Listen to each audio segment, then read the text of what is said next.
Salut à tous! Aujourd'hui, je vous fais une petite vidéo un peu particulière parce que c'est surtout pour répondre à énormément de demandes que j'ai en ce moment.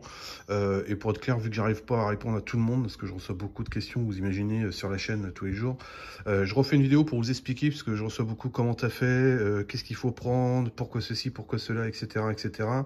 Alors ça s'adresse évidemment plus à des personnes assez novices, hein, pas forcément bricoleurs, mais c'est assez simple en soi à faire, facile à dire pour moi, mais je vous explique un peu tout, j'essaie de répondre un maximum à vos questions.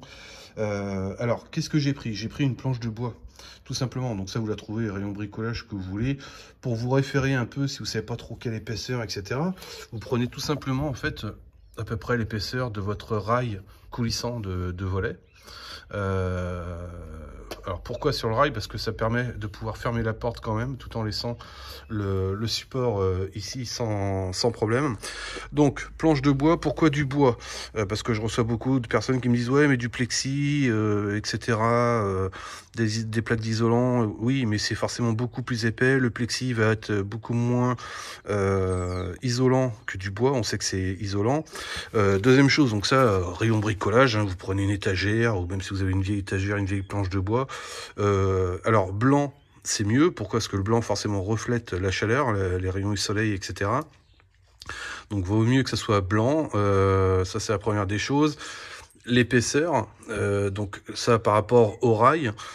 Et comment faire? Alors tout simplement, vous prenez évidemment quand vous calculez la distance que vous avez entre les deux parties.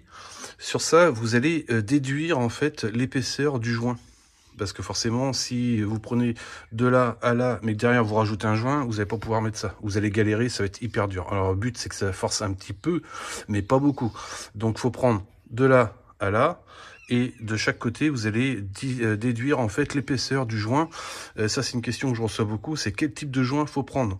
Donc je vous fais voir ça tout de suite. Donc concernant le joint, moi c'est ce que j'ai pris du joint, alors assez spécifique, hein, qui va gonfler en fait une fois que vous le mettez. Hein, c'est-à-dire que là c'est comme un espèce de double face entre guillemets. Donc la partie qui est collante, qui va me permettre de pouvoir le coller tout autour. Et une fois qu'il est collé, ce joint-là va gonfler. Donc ça va prendre aussi en compte, ce qui fait que vous prenez l'épaisseur de votre joint à rajouter ici. Donc vous prenez de là les deux côtés et vous enlevez l'épaisseur du joint de chaque côté. Ce qui fait que vous aurez la longueur exacte de coupe de votre plaque. Donc ça, dans les magasins de bricolage, vous pouvez la faire couper directement. Hein. Vous demandez au gars, c'est juste voilà, 2 coups de scie, il n'y a rien de compliqué.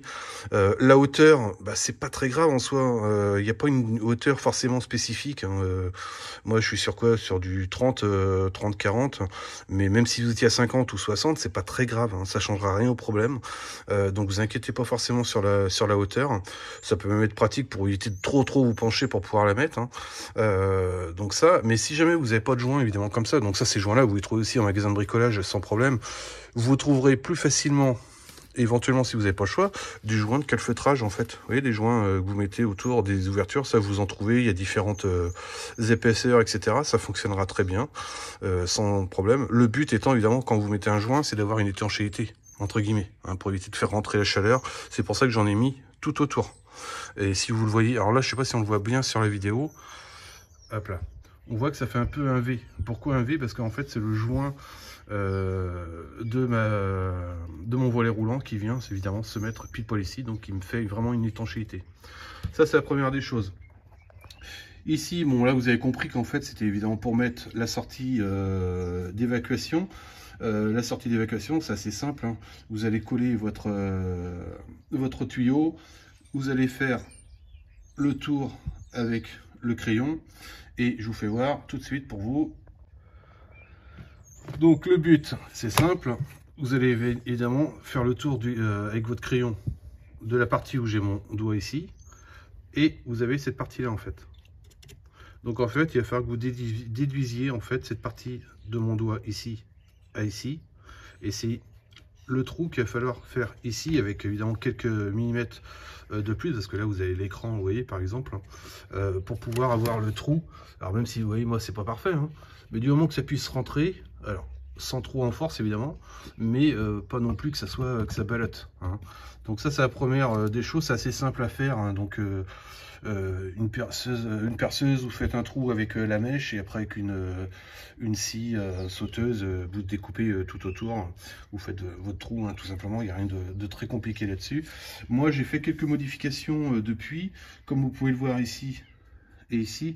Pourquoi? Parce que avec la chaleur, etc., je me suis aperçu que cette partie-là, en fait, restait pas forcément super bien enclenchée, et que des fois, ça pouvait même arriver à ce qu'il saute. Donc, du coup, j'ai modifié, et puis je vous fais voir ça toujours tout de suite pour vous.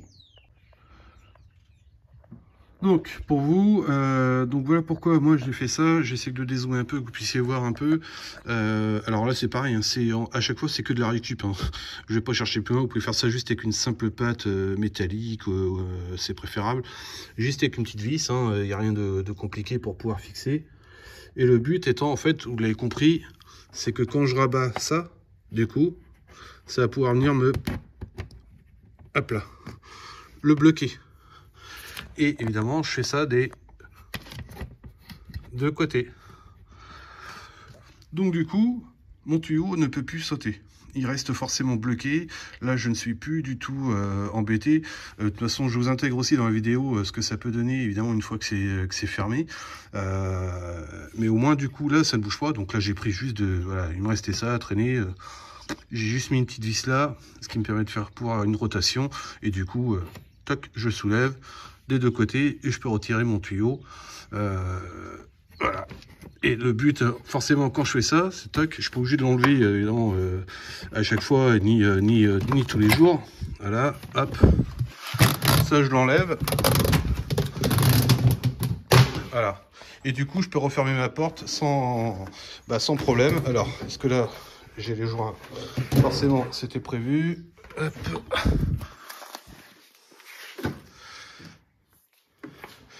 Et vous voyez, je peux fermer ma porte sans problème. D'où l'intérêt, évidemment, de faire ça, et la suite pour vous. Donc, les choses à savoir dessus, quand vous avez une clim notamment mobile, le tuyau, c'est mieux qu'il soit, vous voyez, à la limite comme ça. Pourquoi? Parce qu'en fait, vous avez forcément au fur et à mesure de la condensation avec la chaleur qui peut s'accumuler selon la durée évidemment d'utilisation, et donc d'avoir un peu d'eau qui se met. Donc plus vous êtes comme ça, mieux c'est, ça permet vraiment d'évacuer un maximum. Et la chose importante aussi que vous pouvez faire, alors moi je l'ai pas faite parce que bon, j'en avais pas forcément besoin et que je vire de temps en temps. Une clim, c'est un peu comme un frigo, c'est-à-dire que forcément ça va générer de la condensation et accumuler de l'eau. D'où le fait alors je sais pas si toutes les clims sont comme ça, encore moi c'est vraiment, je partage avec vous, hein, là si je prends les cas concrets, ici vous avez un bouchon, donc là je sais pas parce que j'ai utilisé, je sais pas si je vais avoir un peu d'eau, hop, alors est-ce que je vais réussir à l'enlever? Voilà, vous voyez là j'ai de l'eau, voilà, hop, je referme, donc vous voyez il y a de l'eau. Ça c'est pas bon, normalement vous devez avoir un tuyau qui part d'ici. L'idéal, vous pouvez faire un petit trou avec tout simplement une mèche, hein, tout simplement. Vous faites juste un petit trou vers le bas, vraiment le plus bas possible.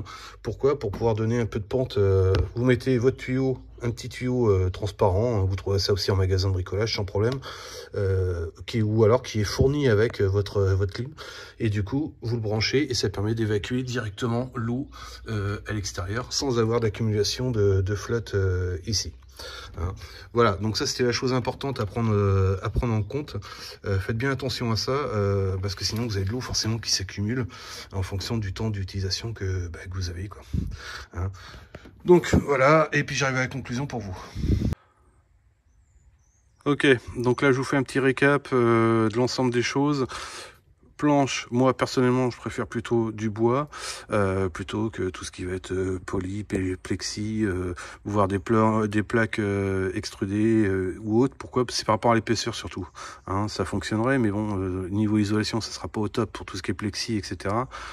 Donc bon, voilà, je vous fais voir en même temps ce que ça donne en extérieur. Voilà, là il est mis, donc sans problème. Et donc pour la mise en place, donc vous prenez de là à là. Sur ce, vous déduisez de chaque côté l'épaisseur du joint que vous allez mettre. d'accord? Et du coup, ça sera nickel. Il n'y aura pas de problème dessus. La hauteur, je vous ai dit, on s'en fiche pas mal. Hein. Là, je vous dis, ouais, je dois avoir 40...